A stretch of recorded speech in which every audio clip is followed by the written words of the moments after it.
मुझसे इतना प्यार। मैंने पूछा प्रभु से, तू क्यों करता मुझसे इतना प्यार। उसने कहा पूरे दिल से, क्योंकि तू है मेरे हाथों की रचना। उसने कहा पूरे दिल से, क्योंकि तू है मेरे हाथों की रचना। मैंने पूछा प्रभु से, तू क्यों करता मुझसे इतना प्यार। मैंने पूछा प्रभु से, तू क्यों करता मुझसे इतना प्यार।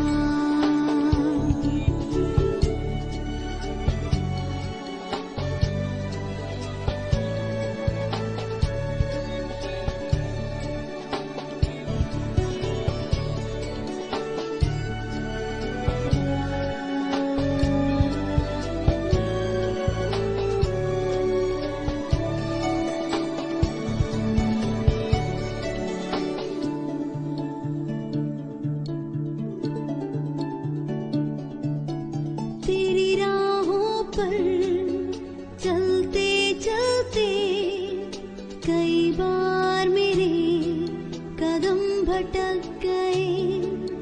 तेरी राहों पर चलते चलते कई बार मेरे कदम भटक गए।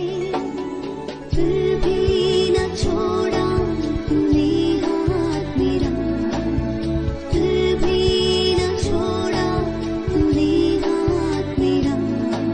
तू क्यों करता मुझसे इतना प्यार। मैंने पूछा प्रभु से, तू क्यों करता मुझसे इतना प्यार। मैंने पूछा प्रभु से, तू क्यों करता मुझसे इतना प्यार।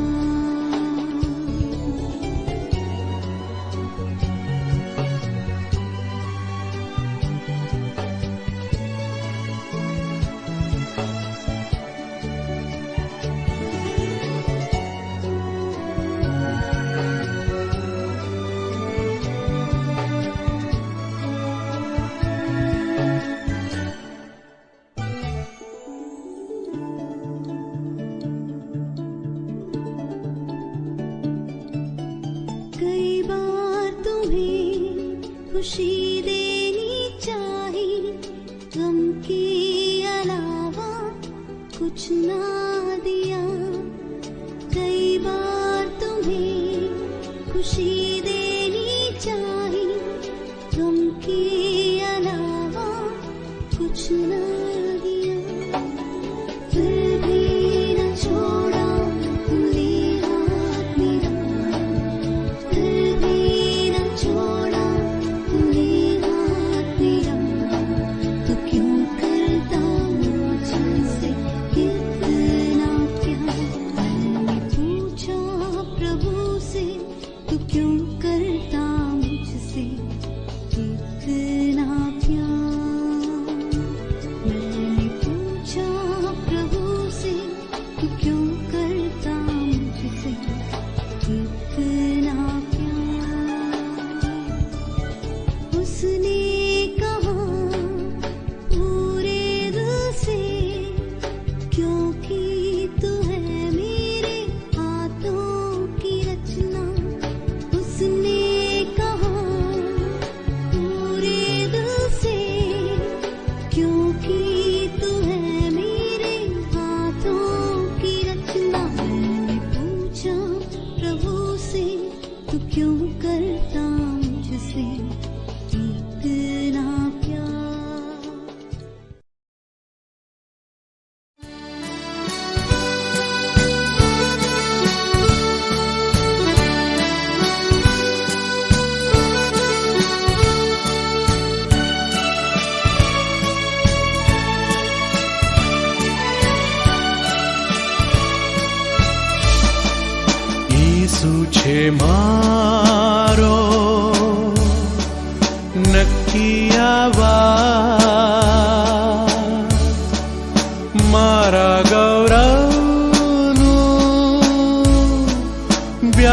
સાક્ષાત મુક્તિને માટે ખંડ્યો અને ફરી જન્માવ્યો ધોયો મને એ જ મારી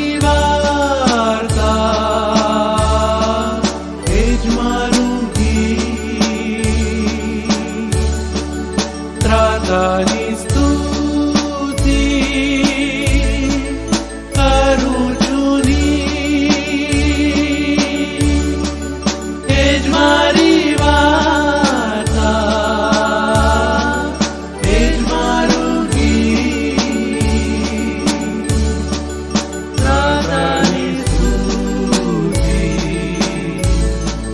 કરું છું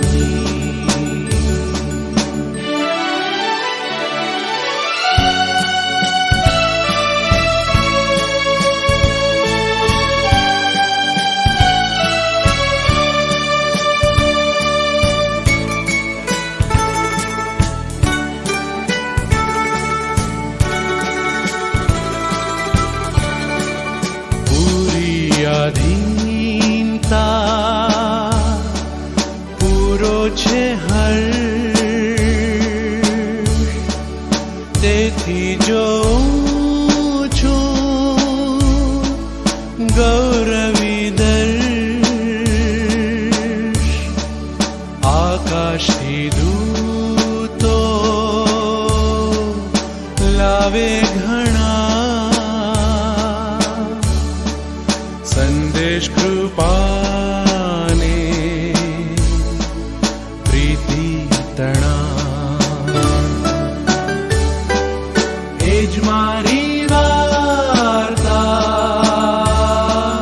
એ જ મારું ગીત ત્રાતાની સ્તુતિ કરું છું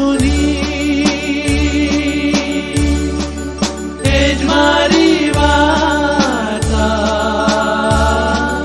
એ જ મારું ગીત ત્રાતાની સ્તુતિ કરું છું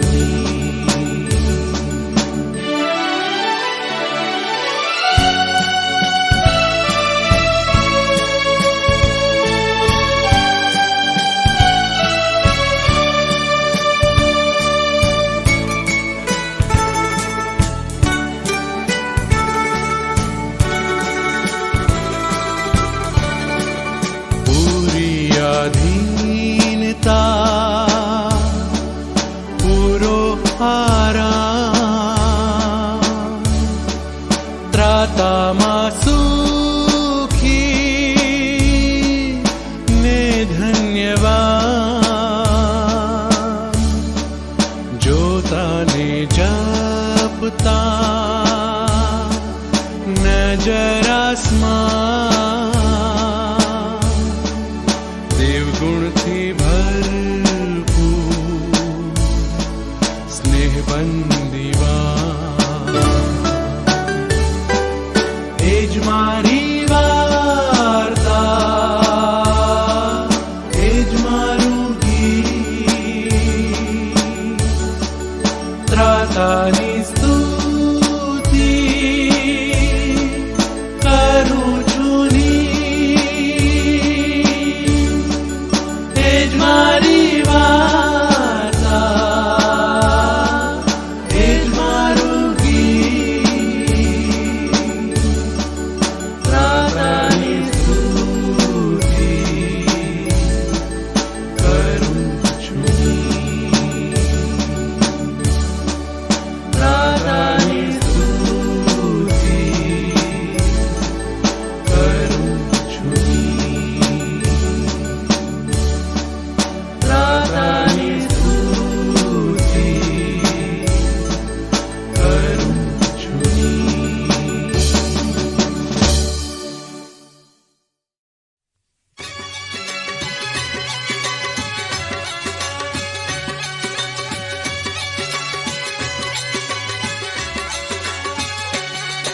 ઈશ્વર કરે છે ઉપકાર, આપણો કરે છે ઉગાર, તે સારો છે સહુકાર. કેમ કે તેની કૃપા કૃપા કૃપા કૃપા, કેમ કે તેની કૃપા ટકી રહેશે સદાકાળ.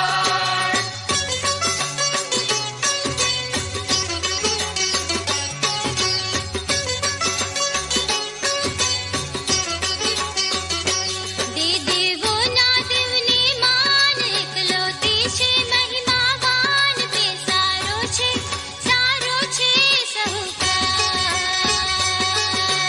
કેમ કે તેની કૃપા કૃપા કૃપા કૃપા, કેમ કે તેની કૃપા ટકી રહેશે સદાકાળ.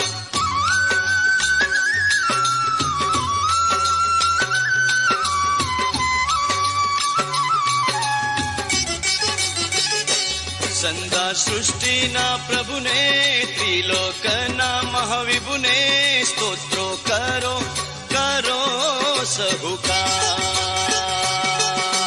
કેમ કે તેની કૃપા કૃપા કૃપા કૃપા, કેમ કે તેની કૃપા ટકી રહેશે સદાકાળ.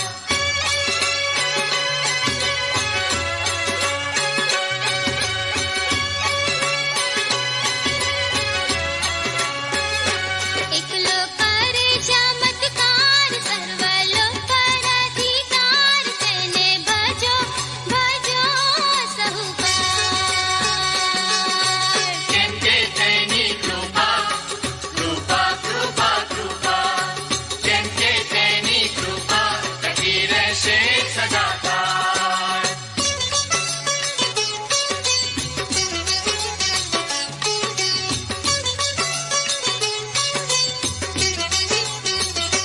સર્વ કરતા બુદ્ધિમાન, સહુનો રક્ષક સ્તુતિમાન, તે સારો છે સહુકાર. કેમ કે તેની કૃપા કૃપા કૃપા કૃપા, કેમ કે તેની કૃપા ટકી રહેશે સદાકાળ.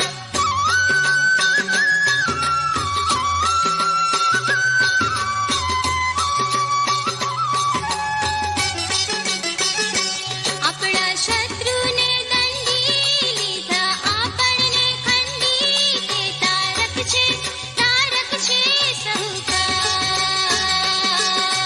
કેમ કે તેની કૃપા કૃપા કૃપા કૃપા, કેમ કે તેની કૃપા ટકી રહેશે સદાકાળ.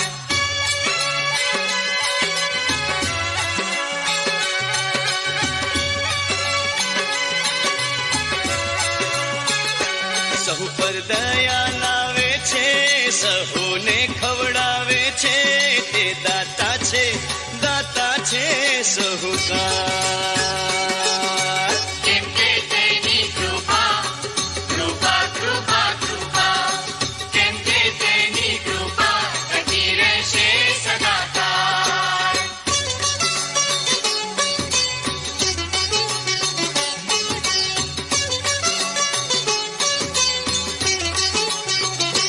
દેવાકાશી મહિમાવાન, તેને માનો સદગુણવાન, હમણાં તથા સહુકાર. કેમ કે તેની કૃપા કૃપા કૃપા કૃપા, કેમ કે તેની કૃપા ટકી રહેશે સદાકાળ. કેમ કે તેની કૃપા ટકી રહેશે સદાકાળ. કેમ કે તેની કૃપા ટકી રહેશે સદાકાળ. આ સુંદર સમયને માટે ઈશ્વર પિતાનો આભાર માનીએ છીએ ને આ ગુરુવારની બાઇબલ સ્ટડીમાં આપ સર્વનો પ્રભુ ઈસુ ખ્રિસ્તના નામમાં આવકાર કરું છું અને પ્રેમી સલામ પાઠવું છું. આવો આપણે બાઇબલ સ્ટડીની શરૂઆત કરીએ. પહેલાં પ્રભુનું વચન આ પ્રમાણે કહે છે, પૃથ્વી તથા તેનું સર્વસ્વ યહોવાના છે, જગત તથા તેમાં રહેનારા પણ તેના છે. કેમ કે તેણે સમુદ્રો પર તેનો પાયો નાખ્યો છે અને જળ પ્રવાહ પર તેને સ્થિર કર્યું છે. યહોવાના પર્વત પર કોણ ચડી શકશે? તેના પવિત્ર સ્થાનમાં કોણ ઊભો રહી શકશે? જેના હાથ શુદ્ધ છે, જેનું હૃદય નિર્મળ છે, જેણે પોતાનું મન અસત્યમાં લગાડ્યું નથી અને જૂઠા સોગંદ ખાધા નથી, તે જ ચડી શકશે. આમીન. આપણા મસ્તકો નમાવી અને પ્રાર્થનામાં જોડાઈએ. પ્રાર્થના કરીએ. અતિ ઉચ્ચ અને ઉન્નત રાજ્યાસન પર વિરાજમાન અમારા જીવંત અને કૃપાળુ પ્રભુ, ફરીને એકવાર અમે તમારો જ આભાર માનીએ છીએ અને તમારી સ્તુતિ કરીએ છીએ, કારણ કે આખા દિવસ દરમિયાન તમે અમારી સાથે અને પાસે રહ્યા છો, રક્ષણ કર્યું છે, મુલાકાત લીધી છે, દોરવણી આપી છે, માર્ગદર્શન પૂરું પાડી આપ્યું છે, માટે તમારો જ આભાર માનીએ છીએ. પ્રભુ, ફરીને એકવાર આ ઓનલાઈન માધ્યમ દ્વારા અમે તમારા વચનો સંબંધી એ થોડો સમય મનન કરવા પ્રભુ અમે જઈએ છીએ, ત્યારે એ તમામ સમયને માટે અમે તમારો જ આભાર માનીએ છીએ અને તમારી સ્તુતિ કરીએ છીએ. આ તક તમે અમને આપી છે, એ આશીર્વાદિત પળ પ્રભુ તમે અમને આપી છે, એ દ્વારા પ્રભુ અમે તમારા વચનોનું સિંચન કરી શકીએ અને એ સંબંધી પ્રભુ અમે શીખી શકીએ. તક પ્રભુ તમે અમને આપી છે, માટે પ્રભુ અમે તમારો જ આભાર માનીએ છીએ. અને એકવાર આ બાઇબલ સ્ટડીને અમે તમારા હાથમાં મૂકી દઈએ છીએ અને તમારી પવિત્ર દિવ્ય હાજરીનો પ્રભુ અમે અનુભવ કરી શકીએ. એ દ્વારા પ્રભુ અમે તમને માન, મહિમાનો ગૌરવ આપી શકીએ તેવી કૃપા થવા દો. યાચના વિકર્તા અમારી પ્રાર્થના અમારા ઉદ્ધાર કરનાર અમારા સ્વામી પ્રભુ ઈસુ ખ્રિસ્તના નામમાં માટે સાંભળો અને માન્ય કરો બાપ. આમેન. હવે આપણે ઈશ્વરના પવિત્ર વચનો વાંચીએ તથા સાંભળીએ. માર્કની લખેલી સુવાર્તા તેનો 4થો અધ્યાય અને 35મા વચનથી લઈને 41મા વચન સુધી. નવા કરારમાં માર્કની લખેલી સુવાર્તા તેનો 4થો અધ્યાય 35મા વચનથી 41મા વચન સુધી. અને પ્રભુનું વચન આ પ્રમાણે કહે છે: અને તે દહાડે સાંજ પડી, ત્યારે તે તેઓને કહે છે કે આપણે પેલે પાર જઈએ. અને લોકોને મૂકીને તે હતો એમને એમ તેઓ તેને પોતાની સાથે હોડીમાં લઈ જાય છે. બીજી હોડીઓ પણ તેની સાથે હતી. અને પવનનું મોટું તોફાન થયું ને હોડીમાં મોજાઓ એવા ઉછળી આવ્યા કે તે ભરાઈ જવા લાગ્યા. અને ડબુસાએ ઓશિકા પર માથું ટેકવીને તે ઊંઘતો હતો. અને તેઓ તેને જગાડીને કહે છે કે ઉપદેશક, અમે નાશ પામીએ છીએ, તેની તને શું કંઈ ચિંતા નથી? અને તેને ઉઠીને પવનને ધમકાવ્યો તથા સમુદ્રને કહ્યું, છાનો રહે, શાંત થા. અને પવન બંધ થયો ને મહાશાંતિ થઈ. અને તેણે તેઓને કહ્યું કે તમે કેમ ભયભીત થયા છો? શું તમને હજી વિશ્વાસ નથી? અને તેઓ બહુ વિધા તથા મહામહાએ બોલ્યા કે આ તે કોણ છે કે પવન તથા સમુદ્ર પણ તેનું માને છે. આમીના પ્રભુના જીવંત વચનો છે. પ્રભુ વાંચેલા અને સાંભળેલા વચન પર આશીર્વાદ આપો. આમીન. આ સમયને માટે ઈશ્વર પિતાનો આભાર માનું છું ને પ્રભુના નામને ધન્યવાદ આપું છું.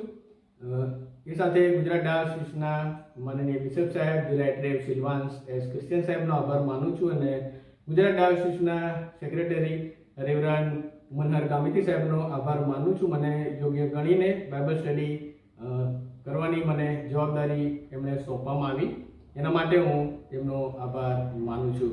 આવો આપણે બાઇબલ સ્ટડીમાં જોડાય તે પહેલાં ટૂંકી પ્રાર્થનામાં જોડાઈ આપણા મસ્તકો ઈશ્વરની હજુરમાં નમાવી પ્રાર્થના કરીએ.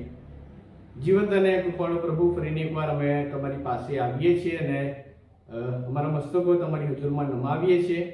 અને આજે પ્રભુ અમે બાઇબલ સ્ટડીમાં અમે પ્રભુ જઈએ ત્યારે મુજબળ પાત્રને તમારા વધસ્તંભની પાછળ રાખો અને આજની બાઇબલ સ્ટડી દ્વારા પ્રભુ તમે અમારી સાથે વાત અને વ્યવહાર કરો એવી યાચના પ્રભુ અમે કરીએ છીએ. હવે પછીનો સમય પ્રભુ અમે તમારા હાથમાં સમર્પિત કરતા અમારી પ્રાર્થના અમારા ઉદ્ધાર કરનાર અમારા સ્વામી પ્રભુ ઈસુ ખ્રિસ્તના નામમાં માટે સાંભળો અને માન્ય કરો બાપ. આમીન. અત્યારે આપણે જે શાસ્ત્ર પાઠ વાંચી ગયા, માર્કની લખેલી સુવાર્તા તેનો 4થો અધ્યાય અને 35મા વચનથી લઈને 41મા વચન સુધી. અને અહીંયા પ્રભુ ઈસુ ખ્રિસ્ત જે ચમત્કાર કરે છે એની નોંધ આપણે જોઈ શકીએ છીએ. એટલે કે પ્રભુ ઈસુ ખ્રિસ્ત અને તેમના 12 શિષ્યો હોડીમાં બેસીને જાય છે અને તોફાનનો શિષ્યો સામનો કરે છે અને શિષ્યો પ્રભુ ઈસુ ખ્રિસ્ત પાસે જાય છે અને પ્રભુ ઈસુ ખ્રિસ્ત એ ચમત્કાર કરે છે અને પવન અને સમુદ્રને ધમકાવે છે. એની નોંધ માર્કની લખેલી સુવાર્તા તેનો 4થો અધ્યાય અને 35મા વચનથી લઈને 41મા વચન સુધી એની નોંધ કરવામાં આવેલી છે. અને પ્રભુ ઈસુ ખ્રિસ્ત તેમની જાહેર સેવામાં ઘણા ચમત્કારો એ કરે છે. ચમત્કાર એટલે શું? ચમત્કાર એટલે નીચા પ્રકારના નિયમને સ્થાને ઊંચા પ્રકારના નિયમના અમલ દ્વારા પરિણમતું કાર્ય એટલે ચમત્કાર તરીકે ઓળખવામાં આવે છે. એટલે કે ઈશ્વરના નિયમો કે જે ઊંચા પ્રકારના નિયમો છે તે કુદરતના નિયમો પર પ્રભુત્વ ધરાવે છે, એને ચમત્કાર કહેવામાં આવે છે. અને પ્રભુ ઈસુ ખ્રિસ્તે જાહેર સેવામાં ઘણા બધા ચમત્કારો કર્યા અને પ્રભુ ઈસુ ખ્રિસ્તની ચમત્કાર કરવાની એ અજોડતા આપણે જોઈ શકીએ છીએ. એક એક ચમત્કારમાં તેમની એ અજોડતા આપણે જોઈ શકીએ છીએ. એ પ્રભુ ઈસુ ખ્રિસ્તના ચમત્કારો તેમના દેવત્વ અને ઉપદેશને સાબિત કરવા સમર્થન માટે એ હતા. અને પ્રભુ ઈસુ ખ્રિસ્ત જુદા જુદા પ્રકારના 35 થી 40 ચમત્કારો એમણે કર્યા હતા અને જેને આપણે 4 સુવાર્તાઓમાં જોઈ શકીએ છીએ. એટલે કે માથી, માર્ક, લૂક અને યોહાન એમ 4 સુવાર્તાઓમાં આપણે પ્રભુ ઈસુ ખ્રિસ્તે કરેલા ચમત્કારો આપણે જોઈ શકીએ છીએ. અને ચમત્કારો કરવાનો એમનો હેતુ શું હતો? એટલે કે ચમત્કાર કરવાનો તેમની પાસે એ અધિકાર હતો. માથીની લખેલી સુવાર્તા તેનો 28મો અધ્યાય અને 18મી કલમમાં એ જણાવવામાં આવ્યું છે કે તેમની પાસે ચમત્કાર કરવાનો એ અધિકાર હતો. અને પ્રભુ ઈસુ ખ્રિસ્તે 6 પ્રકારના ચમત્કારો કર્યા અને એની નોંધ એ 4 સુવાર્તાઓમાં આપણે જોઈ શકીએ છીએ. પહેલો પ્રકાર છે અશુદ્ધ આત્મા સંબંધી ચમત્કારો. માથીની લખેલી સુવાર્તા તેનો 8મો અધ્યાય અને 28મા વચનથી લઈને 32મા વચન સુધી, 15મો અધ્યાય 22મા વચનથી લઈને 28મા વચન સુધી અને વગેરે ચમત્કારો એ અશુદ્ધ આત્મા સંબંધિત ચમત્કારો પ્રભુ ઈસુ ખ્રિસ્ત કરે છે એની નોંધ આપણે જોઈ શકીએ છીએ. બીજા પ્રકારનો ચમત્કાર એ રોગ સંબંધિત ચમત્કાર પ્રભુ ઈસુ ખ્રિસ્ત કરે છે. માથીની લખેલી સુવાર્તા તેનો 8મો અધ્યાય અને 5મા વચનથી લઈને 13મા વચન સુધી એ પક્ષઘાતીને એ સાજાપણું આપે છે.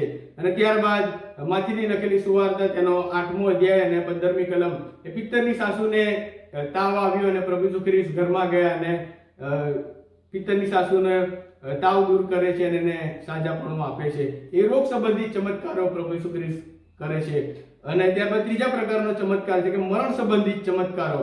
એટલે કે યોહાનની લખેલી સુવાર્તા તેનો 11મો અધ્યાય અને 43મા વચન અને 44મા વચનમાં એ લાજરસને મરણમાંથી સજીવન કરે છે. એ મરણ સંબંધિત ચમત્કાર આપણે જોઈ શકીએ છીએ.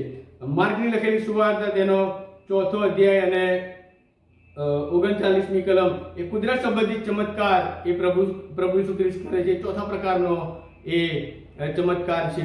5મા પ્રકારનો ચમત્કાર એટલે કે અન્ય ચમત્કારો એટલે કે પાણીનો દ્રાક્ષરસ બનાવ્યો. યોહાનની લખેલી સુવાર્તા તેનો 2જો અધ્યાય 1 થી 11 કલમમાં આપણને જોવા મળે છે. અને 5000 વ્યક્તિઓને જમાડ્યા, માણસોને જમાડ્યા એની નોંધ આપણે જોઈ શકીએ છીએ. અને સર્વ ચમત્કારોમાં ઈસુનું પુનરુત્થાન સૌથી મહાન ચમત્કાર છે. એની નોંધ આપણે 1 કોરિન્થી તેનો 15મો અધ્યાય અને 4થી કલમમાં આપણે જોઈ શકીએ. એમ પ્રભુ ઈસુ ખ્રિસ્ત કુલ 6 પ્રકારના ચમત્કારો જાહેર સેવામાં કરે છે અને એની નોંધ આપણે જોઈ શકીએ છીએ. અને આજે આપણે એમાંનો એક ચમત્કાર એટલે કે કુદરત સંબંધી ચમત્કાર વિશે બાઇબલ સ્ટડી કરવા આપણે માંગીએ છીએ અને એમાં એ દ્વારા આપણે કંઈક શીખવા માંગીએ છીએ. માર્કની લખેલી સુવાર્તા તેનો 4થો અધ્યાય અને 35મા વચનથી લઈને 41મા વચન સુધી એટલે કે સૃષ્ટિ પર ઈસુનો અધિકાર છે. સૃષ્ટિ પર ઈસુનો અધિકાર છે એની નોંધ આપણે જોઈ શકીએ છીએ. અને આ ચમત્કાર બીજી બે સુવાર્તાઓમાં પણ આપણે જોઈ શકીએ છીએ. માથીની લખેલી સુવાર્તા તેનો 8મો અધ્યાય અને 27મા વચનથી લઈને આગળ આપણે એ જોઈ શકીએ છીએ. લૂકની લખેલી સુવાર્તા તેનો 8મો અધ્યાય અને 22મા વચનથી લઈને 25મા વચન સુધી આ ચમત્કારની નોંધ એ માથી પણ કરે છે, લૂક પણ કરે છે અને માર્ક પણ કરે છે. એમ ત્રણેય સુવાર્તિકો પ્રભુ ઈસુ ખ્રિસ્તે કરેલા એ કુદરત સંબંધી ચમત્કારની નોંધ એ કરે છે. અને માર્કની લખેલી સુવાર્તા તેનો 4થો અધ્યાય અને 35મા વચનમાં આપણે આવીએ છીએ ત્યારે એમ લખવામાં આવે છે કે અને તે દહાડે સાંજ પડી ત્યારે તે તેઓને કહે છે કે આપણે પેલે પાર જઈએ. અને અહીંયા આપણે જો 35મા વચન અને 41મા વચનમાં આપણે ઘણા બધા વ્યક્તિઓ આપણે જોઈ શકીએ છીએ. અને એ વ્યક્તિઓ છે તો કે પ્રભુ ઈસુ ખ્રિસ્ત, તેમના 12 શિષ્યો આપણે જોઈ શકીએ છીએ. અને માર્ક, કેવળ માર્ક જ 36મી કલમમાં એમ કહે છે કે અને લોકોને મૂકીને તે હતો એમને એમ તેઓ તેને પોતાની સાથે લઈ જાય છે અને બીજી હોડીઓ પણ તેની સાથે હતી. અને એ સાથે પ્રભુ ઈસુ ખ્રિસ્ત, તેમના શિષ્યો અને બીજી હોડીઓ પણ તેમની સાથે હતી. એમ આટલા વ્યક્તિઓ આપણે જોઈ શકીએ છીએ. અને એનું સ્થળ છે ગાલિલનો સમુદ્ર. ગાલિલના સમુદ્રમાં એ પ્રભુ ઈસુ ખ્રિસ્ત આ અદ્ભુત અને અજાયબ ચમત્કાર કરે છે. અને એના સમયની પણ નોંધ કરવામાં આવે છે. અને તે દહાડે સાંજ પડી. સાંજ પછીના સમયની વાત, એટલે કે કદાચ રાતનો સમય આપણે કહી શકીએ. એ સમયે પ્રભુ ઈસુ ખ્રિસ્ત ચમત્કાર કરે છે. અને આપણે જો આગળ આપણે જોઈએ તો જ્યાં ઈસુને આરામ જોઈતો હતો, કારણ કે સમગ્ર દિવસ દરમિયાન તેમણે શિક્ષણ આપ્યું છે, વ્યસ્ત રહ્યા છે, લોકોની સાથે તેમણે દ્રષ્ટાંતરૂપી શિક્ષણ આપ્યું છે. એની નોંધ આપણે જોઈ શકીએ છીએ. માર્કની લખેલી સુવાર્તા તેનો 4થો અધ્યાય અને 1લી કલમમાં એમ લખવામાં આવ્યું છે, અને તે સમુદ્રને કાંઠે ફરી બોધ કરવા લાગ્યો અને અતિ ઘણા લોક એકઠા થયા હતા. માટે તે સમુદ્રમાં હોડી પર ચડીને બેઠો અને બધા લોક સમુદ્રની પાસે જમીન પર હતા. એટલે કે પ્રભુ ઈસુ ખ્રિસ્ત હોડી પર બેસી ઊભા રહીને લોકોને શિક્ષણ આપે છે. એટલે કે સમગ્ર દિવસ દરમિયાન પ્રભુ ઈસુ ખ્રિસ્ત વ્યસ્ત છે, લોકોને ઉપદેશ આપી રહ્યા છે, દ્રષ્ટાંત કહી રહ્યા છે, શિક્ષણ આપી રહ્યા છે. અને આપણે પ્રભુ ઈસુ ખ્રિસ્તની પરિસ્થિતિ આપણે સમજી શકીએ છીએ. આખો દિવસ વ્યસ્ત હોય અને સાંજે આરામની જરૂર પડે. કોઈ પણ વ્યક્તિ આખો દિવસ કાર્ય કરે, આખો દિવસ મહેનત કરે, ત્યારે એને સાંજ પડે ત્યારે એને આરામની જરૂર પડે. અને તેવી જ રીતે પ્રભુ ઈસુ ખ્રિસ્તને આરામની જરૂર હતી. અને તેથી તેમણે શિષ્યોને કહ્યું કે આપણે પેલે પાર જઈએ. અને તેથી હવે શિષ્યો ઈસુને એમને એમ જ હોડીમાં લઈ જાય છે. અને ઈસુ સતત કાર્ય કરે છે. અને ત્યારબાદ તેઓ સમયને બરબાદ કરતા નથી. લોકો માટે તેમની ચિંતા આપણે જોઈ શકીએ છીએ. માર્કની લખેલી સુવાર્તા તેના 4થા અધ્યાયમાં સમગ્ર બાબતની નોંધ આપણે જોઈ શકીએ છીએ. કેવળ માર્ક જ એ નોંધે છે કે બીજી હોડીઓ પણ તેમની સાથે હતી. માથીની લખેલી સુવાર્તા તેના 8મા અધ્યાયમાં 27મા વચનમાં આ ચમત્કારની વાત કરવામાં આવી છે, પણ માથી એની નોંધ કરતો નથી. લુકની લખેલી સુવાર્તા તેનો 28મો અધ્યાય 22મી કલમમાં આ ચમત્કારની નોંધ કરવામાં આવી છે, પણ લુક સુવાર્તી કે બીજી હોડીની વાત કરતો નથી, પરંતુ માર્ક અહીંયા બીજી હોડીઓની વાત કરે છે. એટલે કે પ્રભુ ઈસુ ખ્રિસ્ત સાથે શિષ્યોની સાથે બીજા ઘણા લોકો પણ એ હોડીમાં બેસીને કદાચ સમુદ્રને પેલી પાર જાય છે. એની નોંધ આપણે જોઈ શકીએ છીએ. અને પ્રભુ ઈસુ ખ્રિસ્તના જીવન અને સેવા કાર્યોના ફક્ત આ જ એકલો જ એવો બનાવ છે કે જ્યાં પ્રભુ ઈસુ ખ્રિસ્ત સૂઈ જાય છે. અને એની 36મી કલમમાં આપણે 37મી કલમમાં અને આગળ આપણે જોઈ શકીએ છીએ. અને ઈસુ સૂઈ જાય છે, તેથી આપણે તેમનામાં સંપૂર્ણપણે માનવીપણું આપણે જોઈ શકીએ છીએ. મનુષ્યત્વ, સંપૂર્ણ મનુષ્યત્વ આપણને પ્રભુ ઈસુ ખ્રિસ્તમાં જોવા મળે છે. એટલે કે આખો દિવસ કામ કરે છે, આખો દિવસ લોકોને શિક્ષણ આપે છે, આખો દિવસ લોકોને દ્રષ્ટાંત કહે છે. તેથી પ્રભુ ઈસુ ખ્રિસ્ત થાકી ગયા છે અને તેમને આરામની જરૂર છે. અને પ્રભુ ઈસુ ખ્રિસ્ત સૂઈ જાય છે. અને જ્યારે આપણે 37મી કલમમાં આવે છે ત્યારે શિષ્યો તોફાનનો સામનો કરે છે. શિષ્યો તોફાનનો સામનો કરે છે. અચાનક તેઓ તોફાનનો સામનો કરે છે. તોફાનની તીવ્રતા એટલી હતી કે મોજા એટલા ઉછળતા હતા કે પાણીથી એ હોડી ભરાઈ જવા લાગી. અને શિષ્યોના જીવનનો અત્યંત ગંભીર અનુભવ હશે. અત્યંત ગંભીર અનુભવ હશે. સમુદ્ર છે, આજુબાજુ પાણી છે, તોફાન છે, જોરથી પવન ફૂંકાય છે, કદાચ વરસાદ વરસતો હશે, કાળા વાદળો હશે, વીજળી પડતી હશે. આ ભયંકર તોફાનનો સામનો અહીંયા શિષ્ય કરે છે.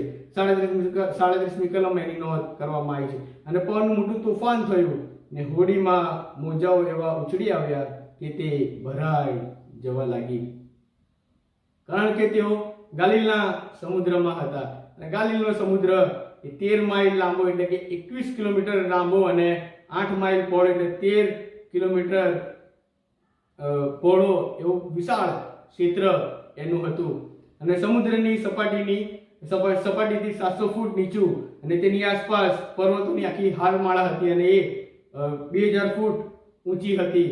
અને તેથી પવનનું દબાણ ઘટે અને ત્યાં વાતાવરણ પલટો આવે અને તુફાન ત્યાં આવે એ ત્યાં દર વખતે આ બધી બાબતો ત્યાં થતી હતી. તુફાન આવવું, પવન જોરથી ફૂંકાવો એ સામાન્ય બાબત એ ગાલિલના સમુદ્રમાં હતી. એટલે કે ભયંકર તુફાન અને ભારે મોજાથી હોડીમાં પાણી ભરાઈ ગયા. એટલે કે આપણે સમજી શકીએ કે કેટલી તીવ્રતા હતી તુફાનની, કેટલી પવનની તીવ્રતા હતી, કેટલી મોજાની તીવ્રતા હતી કે પાણીથી હોડીઓ ભરાઈ જવા લાગી. અને માથીની લખેલી સુવાર્તા તેનો 8મો અધ્યાય અને 24મી કલમમાં માથી આ સંબંધી લખે છે કે હોડી મોજાઓથી ઢંકાઈ ગઈ. કેટલી તીવ્રતા હશે. લૂકની લખેલી સુવાર્તા તેનો 8મો અધ્યાય અને 23મી કલમ, હોડીમાં પાણી ભરાઈ જવા લાગ્યું, તેઓ જોખમમાં મુકાઈ ગયા. આ અત્યંત ગંભીર પરિસ્થિતિનો સામનો તેઓ કરે છે અને હોડીમાં પાણી ભરાઈ જવા લાગ્યા અને તેઓ જોખમમાં મુકાઈ ગયા. તેમનો જીવ જોખમમાં છે, મુશ્કેલીનો સામનો કરે છે. શિષ્યો ડરવા લાગ્યા છે, મુશ્કેલીમાં મુકાયા છે. એમને એવું લાગ્યું હશે કે હવે અમે બચી શકીશું નહીં. તેમનામાં બીક આપણે જોઈ શકીએ છીએ. પ્રભુ ઈસુ ખ્રિસ્ત તારનાર હોવા છતાં તેઓ ડરે છે. શિષ્યો ડરી જાય છે, બીક લાગે છે. અને તેમણે તોફાનથી ડરવું ના જોઈએ.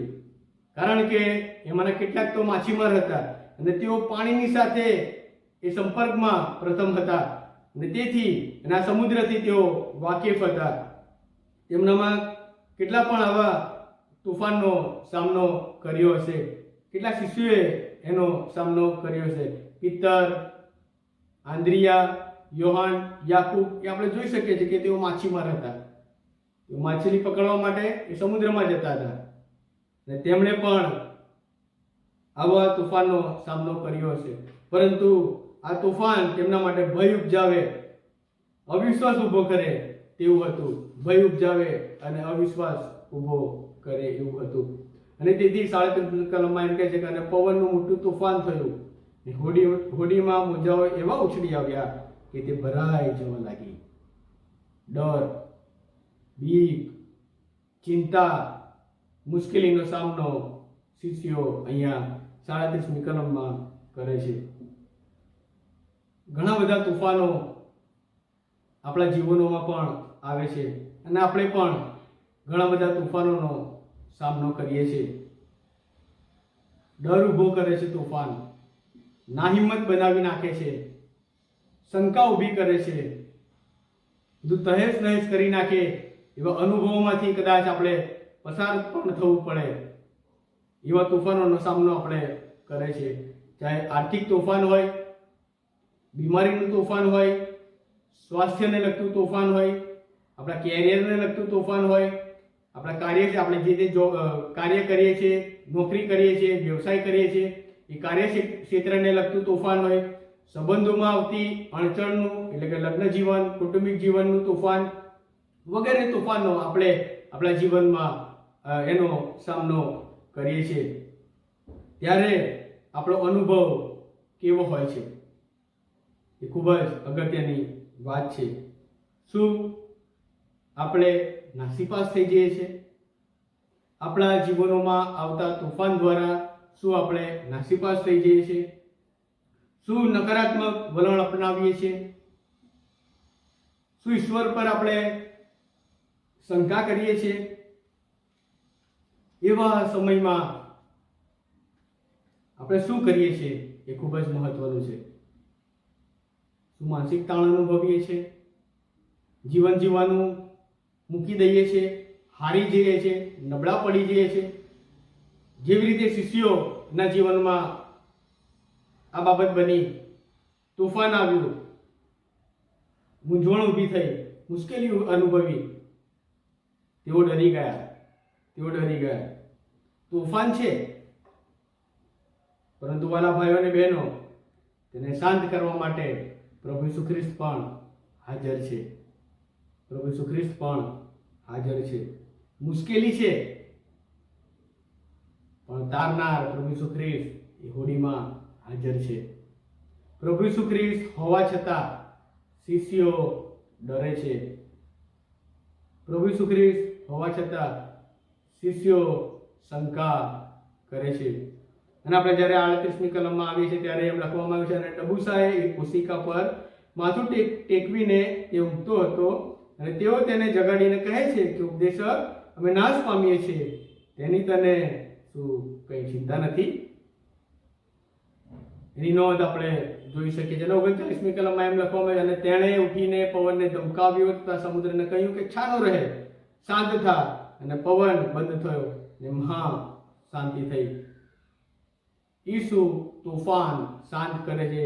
એ 38 અને 39મી કલમમાં આપણે જોઈ શકીએ છીએ. 37મી કલમમાં તોફાન છે, શિષ્યો ડરી ગયા છે, ભય ઊભો થયો છે, મુશ્કેલીમાં મુકાયા છે. અને 38મી કલમ અને 39મી કલમમાં પ્રભુ ઈસુ ખ્રિસ્ત એ તોફાનને શાંત કરે છે.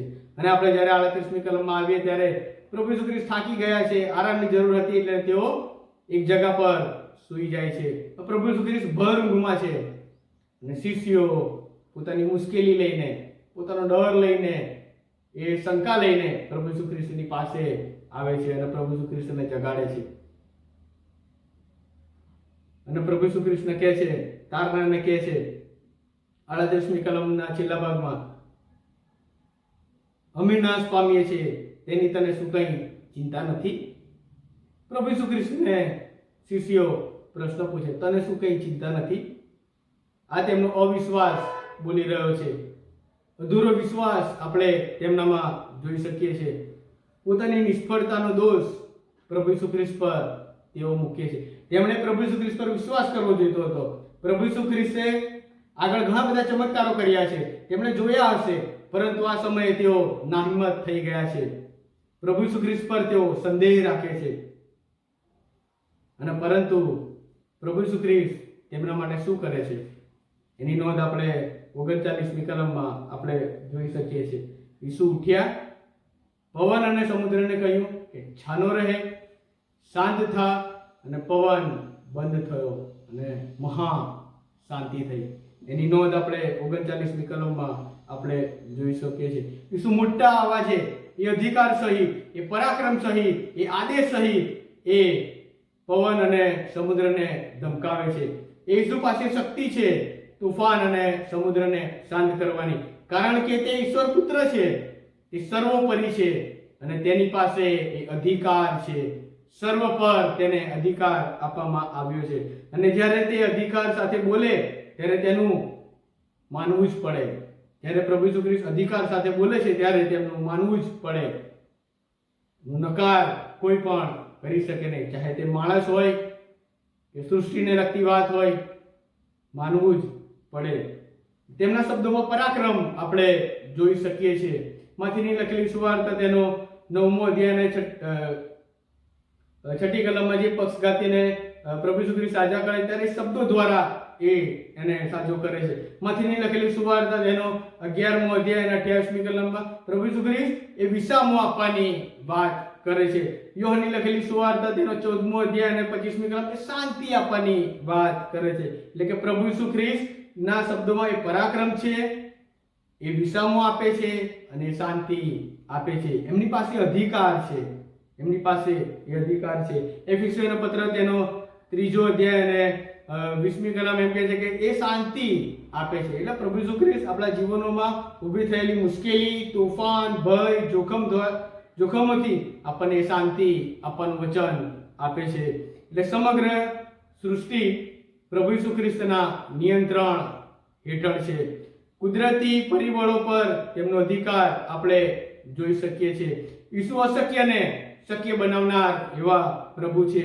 આ દ્વારા સાબિત થાય છે કે ઈસુ ઈશ્વર પુત્ર છે. તેમનામાં આપણે સંપૂર્ણપણે દેવત્વ જોઈ શકીએ છીએ. જ્યારે પ્રભુ ઈસુ ખ્રિસ્ત સૂઈ જાય છે ત્યારે એમનામાં આપણે મનુષ્યત્વ જોઈ શકીએ છીએ, એ સંપૂર્ણપણે માનવી આપણે જોઈ શકીએ છીએ. અને જ્યારે તેઓ 39મી કલમમાં આપણે જોઈએ છીએ ત્યારે સમુદ્રને ધમકાવે છે, પવનને ધમકાવે છે અને મહાશાંતિ થાય છે, ત્યારે આપણે એમનામાં દેવત્વ જોઈ શકીએ છીએ. સંપૂર્ણપણે દેવત્વ આપણે પ્રભુ ઈસુ ખ્રિસ્તમાં નિહાળી શકીએ છીએ. એની નોંધ આપણે 35મા વચનથી લઈને 41મા વચન સુધી આપણે જોઈ શકીએ છીએ. અને જ્યારે આ બાબતની નોંધ કરવામાં આવી છે ત્યારે શિષ્યો એ કોની પાસે ગયા? શિષ્યો એ કોની પાસે ગયા? એ ખૂબ જ અગત્યની વાત છે. ભય સાથે, ડર સાથે, શંકા સાથે, અવિશ્વાસ સાથે તેઓ પ્રભુ ઈસુ ખ્રિસ્તની પાસે જાય છે. અને જ્યારે આપણે આપણા જીવનના તોફાનોનો સામનો કરીએ છીએ ત્યારે શું આપણે ઈસુ પાસે જઈએ છીએ? એ ખૂબ જ અગત્યની વાત છે. શું આપણે પણ શિષ્યો જેવા પ્રશ્નો શું આપણને પણ શિષ્યો જેવા પ્રશ્નો થાય છે જ્યારે મુશ્કેલીમાં મુકાય છે ત્યારે? શું ઈશ્વર પર, પ્રભુ ઈસુ ખ્રિસ્ત પર આપણે શંકા કરીએ છીએ જ્યારે આપણે મુશ્કેલીનો સામનો કરીએ છીએ ત્યારે? આપણો ઈસુ પરનો વિશ્વાસ એ કેટલો છે? શિષ્યોનો વિશ્વાસ આપણે જોઈ શકીએ છીએ, તેમનામાં અવિશ્વાસ આપણે જોઈએ છીએ.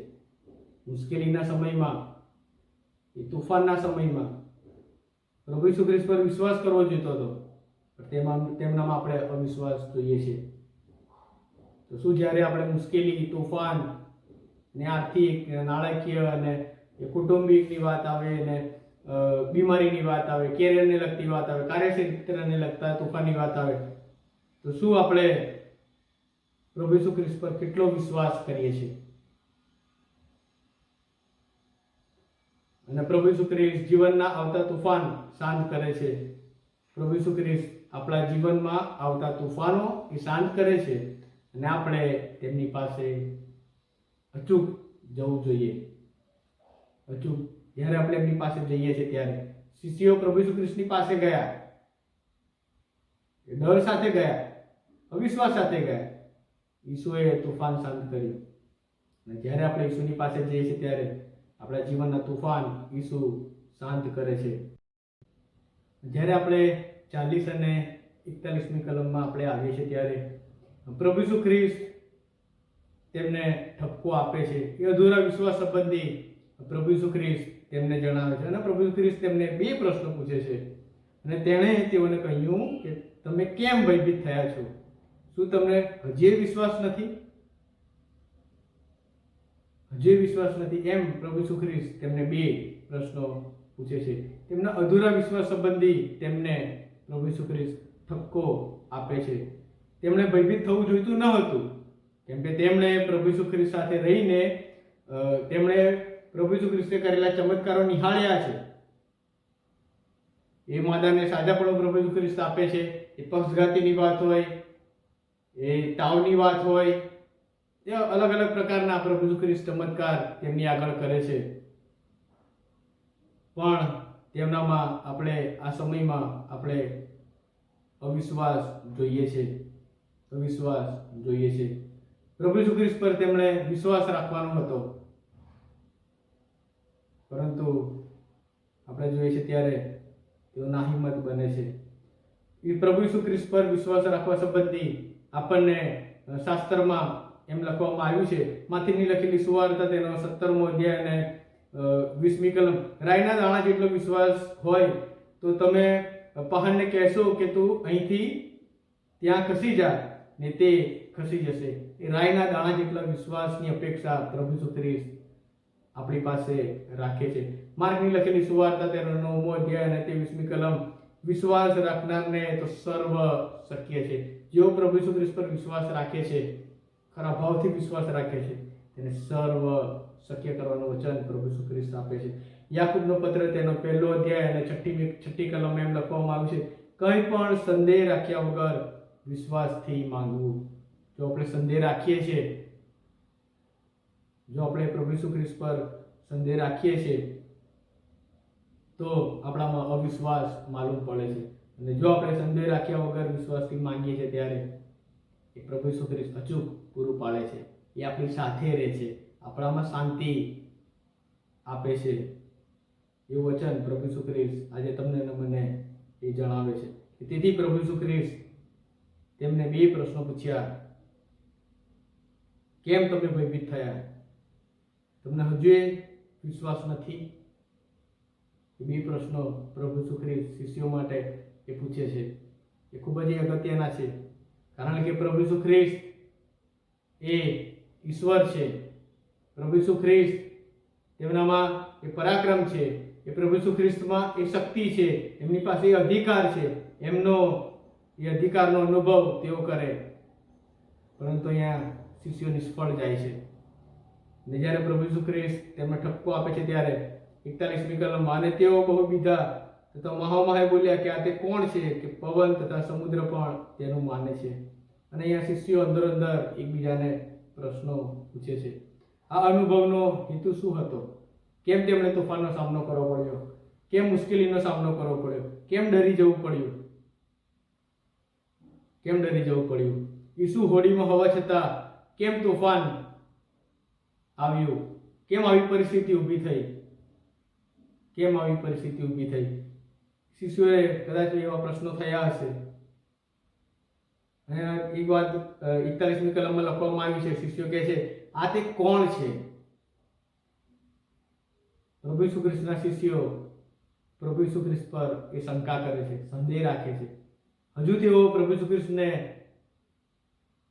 બરાબર જાણતા નથી. તેથી તેઓ અંદર પૂછે છે કે આ તે કોણ છે કે પવન તથા સમુદ્ર પણ તેનું માને છે? અને તેનો જવાબ એ છે કે તે મસીહ, દેવનો દીકરો છે. તેઓ અનુભવ કરે. પોતાની પાછળ ચાલનાર અનુયાયીઓને ખાતરી પમાવડાવે છે કે જેઓ તેના પર વિશ્વાસ કરે છે તેમની વ્યક્તિગત સંભાળ પ્રભુ ઈસુ ખ્રિસ્ત લે છે. જીવનમાં આવતા તોફાનથી પ્રભુ ઈસુ ખ્રિસ્ત બચાવે છે. આ એનો જવાબ છે. આ કોણ છે? તે ઈશ્વર પુત્ર છે. એ સર્વોપરી છે. એ અધિકાર, એમની પાસે અધિકાર છે. એ બાબત આપણે જોઈ શકીએ છીએ. જ્યારે અંતમાં જેમ શિષ્યોએ તોફાનનો સામનો કર્યો, ડરી ગયા, પ્રશ્નો ઊભા થયા, કેવી રીતે સામનો કરીશું? હવે શું થશે? કોણ અમને મદદ કરશે? ઈસુ હોવા છતાં અવિશ્વાસ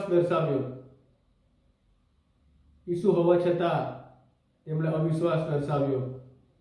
તેઓ ઈસુની પાસે ગયા અને તોફાન થમી ગયું. મહાન શાંતિ થઈ.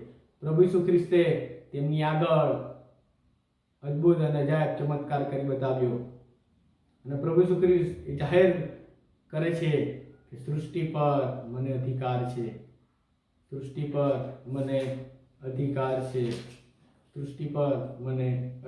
છે. આપણે આપણા જીવનમાં આવતા તોફાનોમાંથી પસાર થઈએ છીએ ત્યારે આપણે મજબૂત બનવું જોઈએ. હિંમત ના થઈએ, ડરીએ નહીં, કારણ કે બચાવવાનું વચન ઈશ્વર આપણને આપે છે. ગીતશાસ્ત્ર 91 અધ્યાય અને 3જી કલમ, પારધીના પાસથી અને નાશકારક મરકીથી તને બચાવશે. એ બીમારીના તોફાનથી બચવાનું વચન પ્રભુ ઈશ્વર આપણને આપે છે. 2 તિમોથી 4 અધ્યાય અને 18મી કલમ, પ્રભુ સર્વ દુષ્ટ હુમલાથી મારો બચાવ કરશે અને પોતાના સ્વર્ગીય રાજ્યને સારું મને સહી સલામત રાખશે. એ સહી સલામત રાખવાનું વચન અહીંયા પ્રભુ ઈસુ ખ્રિસ્ત આજે તમને અને મને આપે છે. એ ગમે તેવા હુમલા હોય, એ આંધી હોય, તોફાન હોય, એ મુશ્કેલી ભર્યા સમયો હોય, પણ સહી સલામત રાખવાનું વચન પ્રભુ આજે તમને અને મને આપે છે. તો આલો આપણે પોતાની જાતને આપણે પ્રશ્ન પૂછીએ, તમે કયા તોફાનનો સામનો કરી રહ્યા છો? તમે તમારા જીવનમાં કયા તોફાનનો સામનો કરી રહ્યા છો? શિષ્યોએ તોફાનનો સામનો કર્યો, ડરી ગયા. આપણે નોટ આઉટ કરી લઈએ કયા પ્રકારના તોફાનનો આપણે સામનો કરી રહ્યા છીએ. શું આપણે ઈસુ પાસે જઈએ છીએ? શું હું ઈસુ પાસે જાઉં છું? શું તમે ઈસુ પાસે જાઓ છો? જ્યારે આપણે તોફાનને જોઈએ છે, ડરી જઈએ છીએ, આપણે કોની પાસે જઈએ છીએ? તમારા જીવનની હોડીનો નાવિક કોણ છે? અહીંયા મેઇન નાવિક હતો પ્રભુ ઈસુ ખ્રિસ્ત. તેમ છતાં શિષ્યો ડરી ગયા. આપણા જીવનનો નાવિક કોણ છે? જો પોતે નાવિક હઈશું તો આપણે નિષ્ફળ જઈશું. પરંતુ જો પ્રભુ ઈસુ ખ્રિસ્ત આપણા જીવનનો નાવિક હશે તે તમને જીવનની હોડીમાં એ તમારું રક્ષણ કરવાનું વચન એ આપે છે. અને જેમ પ્રભુ ઈસુ ખ્રિસ્ત ઉઠ્યા, ઊભા થયા અને પવન અને સમુદ્રને ધમકાવ્યો અને મહાશાંતિ થઈ, એવી રીતે જો આપણે પ્રભુ ઈસુ ખ્રિસ્તને પ્રથમ સ્થાન આપીશું કે આપણા જીવનની હોડીમાં આપણું રક્ષણ કરવાનું વચન આપે છે. એ ખૂબ જ અગત્યની વાત એ છે, આપણે કોની હોડીમાં બેઠા છે? ઈસુની હોડીમાં કે જગી બાબતોની હોડીમાં આપણે બેઠા છે? એ આપણે નક્કી કરવાનું છે. કારણ કે પ્રભુ ઈસુ ખ્રિસ્ત એ સર્વોપરી છે. તેની પાસે એ અધિકાર છે. એ તમામ અશક્યને શક્ય બનાવનાર એવા આપણા પ્રભુ છે. એ સંબંધી આપણે માર્કની લખેલી સુવાર્તા તેનો 4 અધ્યાય અને 35 અને 41મી કલમમાં આપણે જોઈ ગયા. અચાનક આવી પડેલા પડકારની સામે શિષ્યો નાહિંમત થાય છે, પરંતુ પ્રભુ ઈસુ ખ્રિસ્ત તેમને બચાવે છે. પ્રભુ ઈસુ ખ્રિસ્ત તેમને બચાવે છે. તેમના માટે તેઓ ચમત્કાર કરે છે. તેમના માટે તેઓ ચમત્કાર કરે છે. તો વિશ્વાસમાં દ્રઢ રહે એ માટે તેમને ચેતવણી આપે છે. અને આપણે પણ આ જીવનની મુસાફરીમાં આપણે પ્રભુ પ્રત્યેના વિશ્વાસમાં આપણે દ્રઢ રહીએ. મુશ્કેલીઓ છે, સમસ્યાઓ છે, અઘરી પરિસ્થિતિ પણ છે, પ્રશ્નો છે, તોફાન છે, પરંતુ પ્રભુ ઈસુ ખ્રિસ્ત પણ છે. આવા વચનને સમજવા માટે આપણે આપણા મસ્તકો નમાવી અને પ્રાર્થનામાં જોડાઈને પ્રાર્થના કરીએ. જીવંત અને કૃપાળુ પ્રભુ, અમે ફરીને એકવાર તમારી પાસે આવીએ છીએ અને અત્યારે પ્રભુ અમે બાઇબલ સ્ટડી પ્રભુ અમે કરી ગયા. એ તમામ સમય દરમિયાન પ્રભુ તમે અમારી સાથે ને પાસે રહ્યા. તમારી કૃપા તમે અમારા પર દર્શાવી, એના માટે અમે તમારો આભાર માનીએ છીએ. અને પ્રભુ તમે અમને આ વચન દ્વારા ખાતરી અપાવડાવો છો કે હું તમારી સાથે ને પાસે છું, હું તમને શાંતિ આપું છું, હું તમને વિશ્રામો આપું છું. આ પ્રભુ એવા તમે સર્વોપરી ઈશ્વર છો, સમગ્ર બાબતો પર તમારો અધિકાર છે એવા સ્વામી પ્રભુ તમે અમને મળ્યા છો. એથી પ્રભુ અમે અમારા જીવનોમાં આવતી મુશ્કેલીઓ, તોફાનો અને અઘરા સમયોમાં પ્રભુ અમે અવિશ્વાસુ ના રહીએ, શંકા ઉત્પન્ન ના કરીએ, પરંતુ તમારામાં વધુ ને વધુ અમે દ્રઢ અને મજબૂત બનીએ. માટે પ્રભુ તમે અમને કૃપા પૂરી પાડતા જાઓ. તમારા વચનોનું સામર્થ્ય તમે અમારા જીવન મધ્ય પ્રભુ તમે રેડી દો એવી યાચના પ્રભુ અમે કરીએ છીએ. હવે પછીની જીવનની દોડને, જીવનની મુસાફરીને અમે તમારા હાથમાં સમર્પિત કરતા અમારી પ્રાર્થના ઉદ્ધાર કરનાર અમારા સ્વામી પ્રભુ ઈસુ ખ્રિસ્તના નામમાં મને સાંભળો અને માન્ય કરો બાપ. આમીન.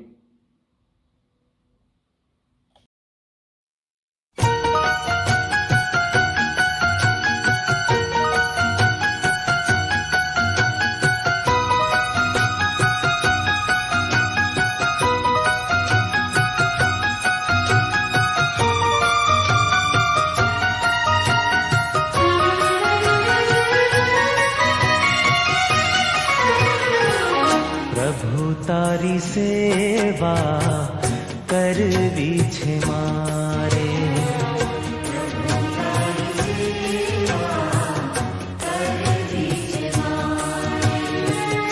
ઈસુ તારી સેવા કરવી છે મારે,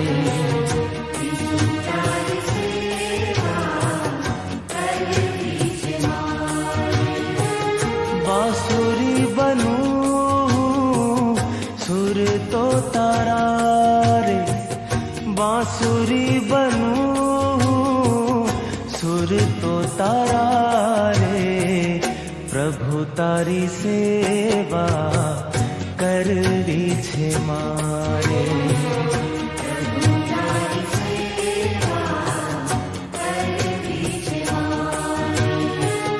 ઈસુ તારી સેવા કરવી છે મારે,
माने अन्न रे निराशाમાં आश जगाऊं तारी संग संग रे करजे सौनु तू भલું એ જ પ્રાર્થના રે કરજે સૌનું તું ભલું એ જ પ્રાર્થના રે પ્રભુ તારી સેવા કરવી છે મારે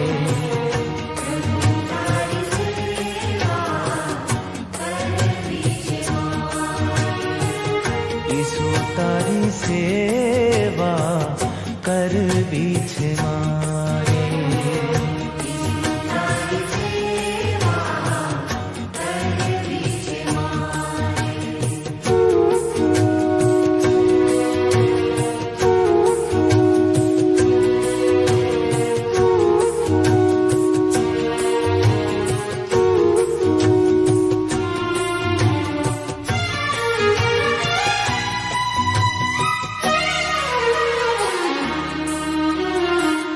રહે મનના મારું પ્રભુ તારામાં મગન રે રહે મન અમારું પ્રભુ તારામાં મગન રે ઝંખે અંતર અમારું એક તુજ મિલન રે રહે મનના મારું પ્રભુ તારામાં મગન રે રહે મનના મારું પ્રભુ તારામાં મગન રે ઝંખે અંતર અમારું એક તુજ મિલન રે જીવું ત્યાં લગી જપું તારી માળા રે જીવું ત્યાં લગી જપું તારી માળા રે પ્રભુ તારી સેવા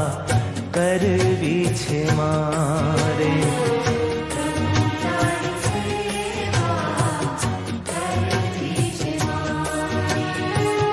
ઈસુ તારી સેવા કરવી છે મારે